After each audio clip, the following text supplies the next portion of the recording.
Alors voilà comment je fais moi mon gratin de pommes de terre. Gousse d'ail que j'ai écrasé. Et je frotte le moule avec. Ensuite une couche de pommes de terre. Pas trop fine mais pas trop épaisse non plus. Dans une casserole je vais juste faire bouillir de la crème fleurette. Je vais mettre un peu de muscade. Et je vais aussi allumer mon four max. Une fois que ma crème a bouilli, ben, je l'enlève du feu. Et là je viens mettre sur mes pommes de terre un peu de sel.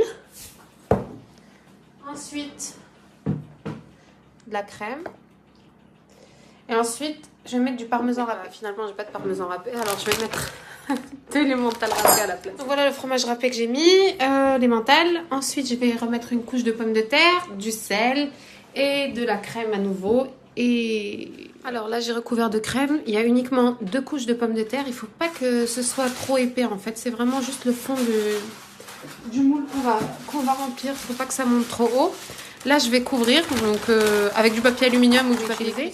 Et je vais mettre au bain-marie au four. Je vais vous montrer. Donc là mes pommes de terre elles sont bien fondantes. Je vais mettre dessus une couche d'emmental râpé.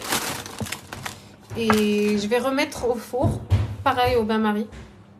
Donc il faut faire gaffe. Le bain-marie elle est en train de bouillir, ça rentre pas dans le plat. Du coup, faut vraiment qu'il y ait pas trop d'eau dans le grand plaque.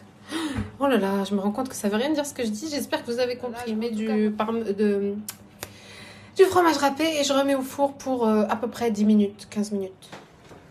Ouh, oh là là.